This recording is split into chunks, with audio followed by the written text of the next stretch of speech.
السلام علیکم۔ محمد حنیف نجم عشا Pakistani YouTube channel کی طرف سے تمنا ہے کہ دنیا میں کچھ کام کر جائیں تمنا ہے کہ دنیا میں کچھ کام کر جائیں، ہو سکے تو خدمت اسلام کر جائیں۔ میرے پیارے پاکستانیوں اور سچے مسلمانوں، آئیے پہلے اپنے پیارے آقا حضرت محمد صلی اللہ علیہ وسلم کے حضور نذرانہ عقیدت پیش کرتے ہیں۔ صلی اللہ نبینا صلی اللہ محمد صلی اللہ شفیعنا صلی اللہ محمد۔ پیارے پاکستانیوں، آج بات کریں گے اس وقت جو فلسطینیوں پر، خاص طور پر غزہ میں جو صورتحال ہے اس کے حوالے سے ہمارے حکمران، ہمارے فوجی جرنیل کیوں سو رہے ہیں، اور وہ ایٹم بم جو بنا کے رکھا ہوا ہے وہ کس لیے ہے۔ تو میرے پیارے پاکستانیوں،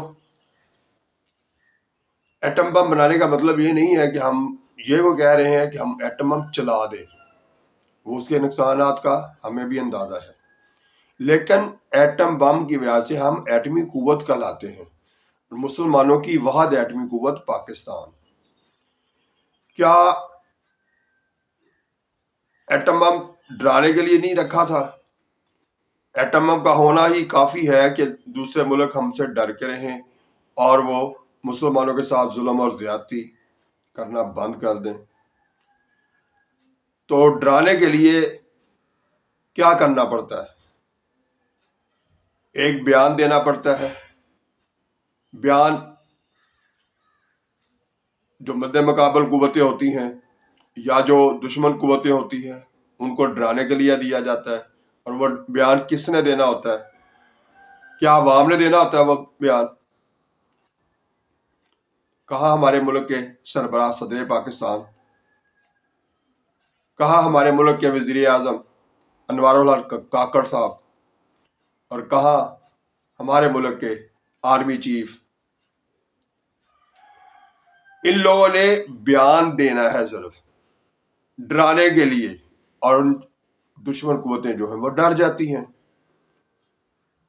سنبھال کے رکھنے کے لیے نہیں بنایا گیا، لیکن مار دینے کے لیے بھی نہیں بنایا، لیکن کم از کم اس سے دشمن کو خوفزدہ تو کیا جا سکتا ہے۔ غزہ میں جو کچھ ہو رہا ہے، کیا ہمارے جو آرمی جرنیل ہیں انہوں نے کوئی کور کمانڈر کانفرنس بلائی؟ کیا OIC والے اسلامی ملک تو سارے سو رہے ہیں، تو ہمارے ملک کے کور کمانڈر جو ہیں ان کی کانفرنس کیوں نہیں بلائی جاتی اور ایک سخت قسم کا بیان کیوں نہیں دیا جاتا؟ کیا وہ جو غزہ میں روز ہزاروں کی تعداد میں شہید ہو رہے ہیں اور تکلیفیں سہ رہے ہیں، اور وہ چلا چلا کے کہہ رہے ہیں کہ ہمارے شہیدوں جا کے آقا حضرت محمد صلی اللہ علیہ وسلم کے سامنے کہہ دینا کہ ہم ظلم سہ رہے تھے، ہم دشمن کی زیادتیاں برداشت کر رہے تھے، اور باقی تیری امت کے مسلمان سو رہے تھے؟ کیا یہ آواز ہمارے جرنیلوں کو، ہمارے سربراہ صدر پاکستان کو نہیں آ رہی؟ ہمارے وزیر اعظم پاکستان یہ نہیں سن پا رہے؟ اور اسی طرح سے ہم عوام کیا اتنا پرزور احتجاج کر رہے ہیں؟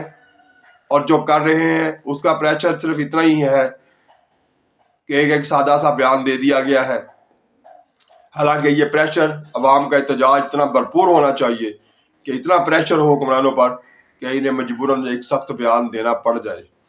تو پیارے پاکستانیوں، کوتاہی ایک جگہ سے نہیں ہو رہی، ہم سب کی طرف سے ہو رہی ہے، چاہے ہم عام پاکستانی ہیں اور چاہے ہمارے حکمران، فوجی جرنیل، صدر پاکستان، وزیر اعظم پاکستان، ہم سب غفلت کی نیند سو رہے ہیں۔ سوائے ان نہتے پاکستانیوں کے جنہوں نے سوشل میڈیا پر مہم چلا کر اسرائیلی مصنوعات کا بائیکاٹ کیا، وہ اثر انداز ہوئے ہیں۔ 70% تک دنیا میں اسرائیلی مصنوعات کا بائیکاٹ ہوا ہے۔ اس کو مزید بڑھایا جائے، اس میں بھی کوتاہی نہ کی جائے، کیونکہ اصل جنگ معاشی جنگ ہے۔ تو معاشی طور پر جتنا بھی آپ نقصان پہنچا سکتے ہیں، آپ پاکستانیوں نے جو اب تک پہنچایا اس پر بھی آپ کو شاباش، اور آئندہ بھی اس معاشی جنگ میں آپ ہی کردار ادا کر سکتے ہیں۔ اگر ہمارے حکمران سو رہے ہیں تو ہم عوام تو جاگ جائیں، احتجاج بھی کرنے کی کوشش کریں، ساتھ ساتھ مصنوعات کا بائیکاٹ بھی جاری رکھیں، کیونکہ یہی اصل کامیابی ہے۔ جتنی زیادہ محنت سے آپ ڈٹ جائیں گے اتنا ہی کامیابی ملے گی۔ ہمارے حکمران بھی سوئے ہوئے جاگیں گے، آخر کب تک سوئے رہیں گے؟ اور ہم یہ کہتے ہیں کہ ایٹم بم چلاؤ نہیں، لیکن ایک بیان تو داغ دو، یہ تو انہیں کہو کہ ہم چلا دیں گے، دھمکی تو دو انہیں، لیکن نہیں، کیونکہ ہمارے پاس اپنے ملک کے لوگوں کو فتح کرنے سے فرصت ملے گی تو ہم باہر کی کہیں بات کریں گے، باہر کہیں دیکھیں گے۔ تو پیارے پاکستانیوں، ہمیں بائیکاٹ بھی کرتے رہنا ہے مصنوعات کا، اور ساتھ ساتھ احتجاج بھی بھرپور کرنے کی کوشش کرتے رہنا ہے، کیونکہ عوام جو ہے اگر یہ جاگ جائے گی تو حکمرانوں کو بھی مجبوراً جاگنا ہی پڑے گا۔ تو پیارے پاکستانیوں، یہ تو تھی بات خاص طور پر فلسطین، غزہ کے حوالے سے اور اسرائیل کی بے شرمی کی حوالے سے۔ اب آتے ہیں ہم اپنے ملک میں اپنے آپ کے ساتھ کیا کر رہے ہیں، اس پر بھی بات کرتے ہیں۔ تو پیارے پاکستانیوں، ہمیں کوشش کرنی ہے سب سے پہلے تو سچ بولنے کی عادت بنانی ہے۔ ہمارے میں سے اکثریت ہر وقت جھوٹ بول رہی ہے، اور اب سچ بولنے والوں کو دیوار کے ساتھ لگایا جا رہا ہے۔ تو پاکستانیوں، اگر چاہتے ہو کہ پاکستان ترقی کرے، آپ کا خاندان ترقی کرے، آپ کا ملک ترقی کرے، آپ کا مذہب اسلام جو ہے وہ ترقی کرے، تو ہمیں سب سے پہلے اپنی عادت بنانی ہوگی سچ بولنے کی۔ جھوٹ سے خود کو بھی بچائیں اور آنے والے کل کے لیے اپنی نسل کو بھی تربیت کریں کہ سچ بولنا ہے، جھوٹ نہیں بولنا ہے۔ ہمیشہ دوسروں کے اچھے کاموں پر شاباش دینی ہے، تالی بجانی ہے، کسی کے خلاف، کسی کے لیے منفی سوچ نہیں اپنانی ہے۔ یہی آگے چل کے بڑی کامیابیوں کا ذریعہ بنے گا۔ اسی طرح سے کسی کے خلاف غیبت نہ کریں، کسی کے بارے میں ایسی باتیں نہ کریں جو اس کی موجودگی میں آپ نہیں کہہ سکتے، یا کہیں بھی تو جس کے بارے میں کہیں وہ اس سے پریشان ہو، اسے اس سے تکلیف پہنچے۔ تو پیارے پاکستانیوں، آپ نے کوشش کرنی ہے، ہم سب نے کوشش کرنی ہے کہ اپنا ملک جو ہے اس میں بہتری لانے کے لیے ہمیں کچھ اچھے کام کرنے پڑیں گے۔ اس میں غیبت سے بچنا بھی ہوگا، سچ بھی بولنا ہوگا، 5 وقت کی نماز بھی ادا کرنی ہوگی، اور جس طرح سے ہاتھ میں تسبیح پکڑی ہوئی ہے دکھاوے کی، اسی طرح سے اس پر عمل بھی کرنا ہوگا۔ یعنی تسبیح ہم دکھا رہے ہیں کہ ہم بڑے اچھے مسلمان ہیں، اور عمل کیا کر رہے ہیں کہ ہر مسلمان ایک دوسرے کی ٹانگ کھینچنے میں لگا ہوا ہے، ایک دوسرے کو تکلیف پہنچانے میں لگا ہوا ہے۔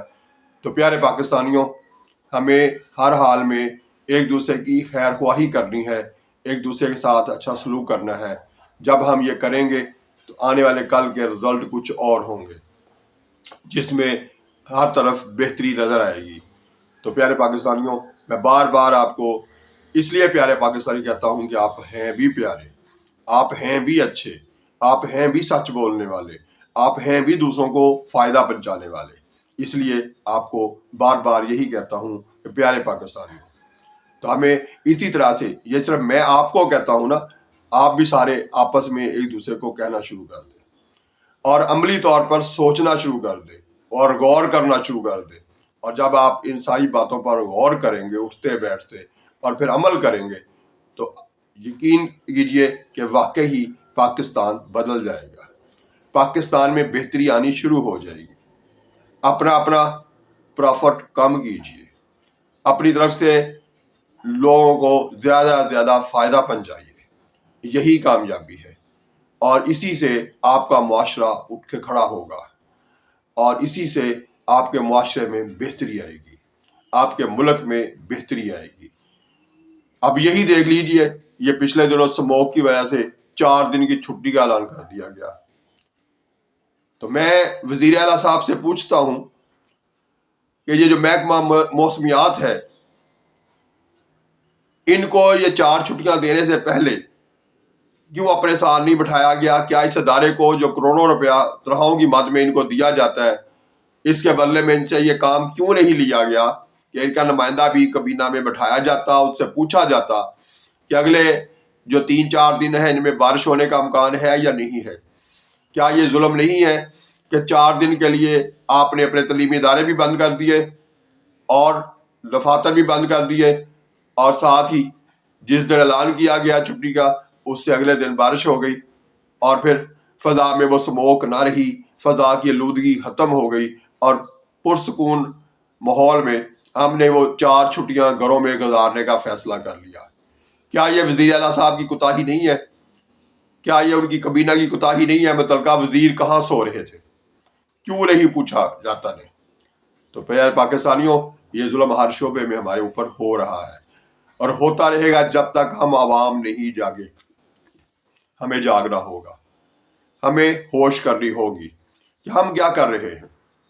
اس لیے ہر جگہ بات کیجئے، اور جو بات آپ کو اچھی لگے اسے دوسروں تک پہنچائیے، شیئر کیجئے۔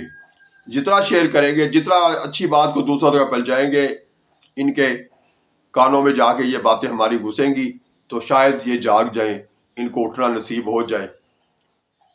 تو پیارے پاکستانیوں، ہم نے اپنا ملک، اپنا نظام خود سیدھا کرنا ہے۔ اس کے لیے پہلے ہمیں خود سیدھا ہونا پڑے گا۔